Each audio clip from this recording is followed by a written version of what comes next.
Informasi lainnya, pemirsa sempat nyatakan mundur dari pusaran fitnah ijazah Jokowi. Fauzia Tiasuma atau Dr. Tifa menolak disebut pengecut dan lari dari masalah.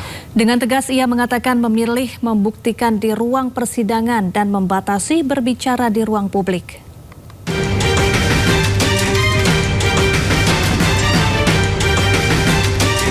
Setelah menyampaikan pernyataan hijrah dan mundur dari pusaran fitnah ijazah Jokowi, tak sedikit yang menilai Dr. Tifa menyerah, bahkan lari dari permasalahan yang tengah dihadapinya.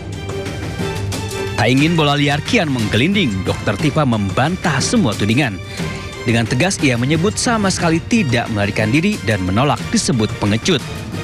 Dr. Tifa menyebut makna hijrah atau mundur yang dimaksud ialah ia tidak ingin banyak berbicara di ruang publik dan memilih berjuang di meja hijau demi membuktikan tuduhan yang diarahkan kepadanya. Selain itu, Dr. Tifa juga mengaku seluruh hasil penelitian tentang Jokowi dan ijazahnya sudah rampung ia selesaikan dan sudah ia bukukan dalam 2 buku berjudul Jokowi White Paper dan Otak Politik Jokowi. Artinya sebagai intelektual publik, sebagai ilmuwan, pekerjaan saya sudah selesai. Adapun bahwa saat ini saya sedang menghadapi berbagai sidang dan kemudian saya juga menunaikan undang-undang ya, terutama KUHP baru tahun 2026 yang memberikan fasilitas ataupun ruangan bagi saya untuk melakukan uji pra-peradilan, dan itu pun juga sudah terjadwal ya, insya Allah tanggal 12 Agustus 2026. Ya tentunya saya disitulah ruangan bagi saya untuk menyampaikan hasil penelitian saya, hasil pekerjaan saya terkait dengan ijazah Joko Widodo ini.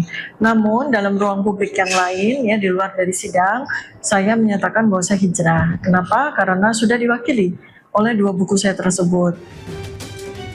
Sebelumnya, Dr. Tifa sempat menyatakan akan mundur dari pusaran kasus fitnah ijazah Jokowi. Pernyataan itu kemudian timbulkan syakwa sangka. Walaupun menyatakan mundur, Dr. Tifa mengaku telah mempersiapkan diri untuk jalani sidang pra-peradilan 12 Agustus mendatang. Tim Liputan Ainus melaporkan. Sebelumnya mengenakan rompi tahanan dan borgol, ex-Jampitsus Febri Adriansyah digelandang dari rutan KPK ke Kejaksaan Agung. Ya, untuk ketiga kalinya tersangka korupsi dan tindak pencucian uang itu diperiksa tim 9 Kejagung.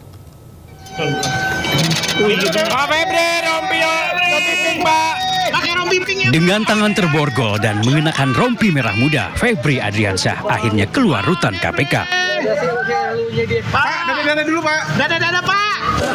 Keluarnya Febri Adriansyah dari rutan KPK tentunya bukan untuk menghirup udara bebas, melainkan akan menjalani pemeriksaan di gedung Kejagung.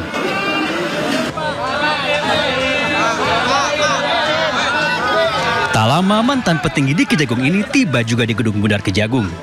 Namun kali ini posisinya bukan sebagai Jampitsus, melainkan sebagai tersangka korupsi dan tindak pidana pencucian uang.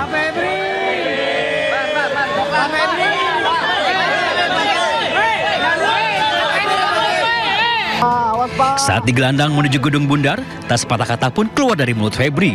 Ia hanya melempar senyum.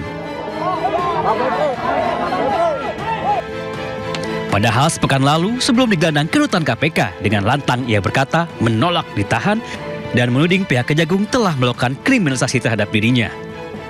Masih perlu didalami atau dikonfirmasi. Ya, sehingga menurut saya ini belum cukup untuk dilakukan penahanan. Kasus Febri Adriansyah bermula saat Kortas Tipit Korpori menggeledah 13 tempat terkait 3 mega korupsi. Di rumah pribadinya di Sentul, Bogor, Jawa Barat, polisi menyita 74 kg emas dan uang setengah triliun rupiah. Setelah perkara dialihkan ke Kejagung, tim 9 Kejagung kemudian menerbitkan 4 sprindik, yakni kasus korupsi di PT Asabri, korupsi di PT Krakatau Steel, hingga pengadaan batubara di PT PLN, dan kasus pencucian uang. Selain Febri Adriansyah, tim Kejagung juga menetapkan 2 kandidat sebagai tersangka, yakni Don Rito dan Nurman Herin.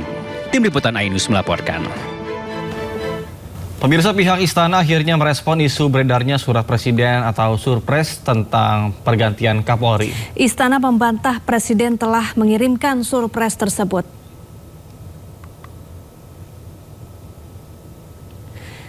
Ya, hal ini disampaikan Mensesnek Prasetyo Hadi saat ditemui wartawan di Kompleks Istana Kepresidenan Jakarta.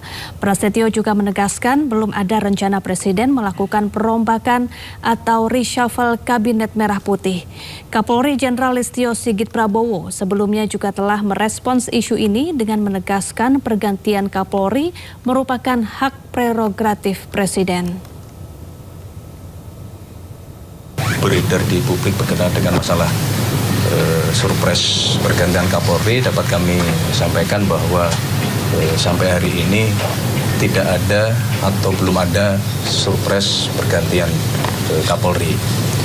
Nah, masalah reshuffle juga perlu kami sampaikan bahwa sampai hari ini belum ada rencana reshuffle Kabinet Merah Putih. Sekali lagi, kalaupun kemudian akan ada terjadi perubahan atau diistilahkan reshuffle, barangkali prioritasnya adalah kepada mengisi jabatan-jabatan yang oleh karena sesuatu hal saat ini jabatan-jabatan itu kosong. Contohnya adalah Wakil Menteri Pertanian, kemudian Wakil Menteri IMIPAS. Informasi lainnya pemirsa, pembahasan rancangan undang-undang ketenagakerjaan terus menjadi perhatian berbagai pihak. Ya, Koalisi Besar Perjuangan Buruh Indonesia menyampaikan berbagai aspirasi dalam dialog bersama Kapolri Jenderal Listio Sigit Prabowo di Jakarta.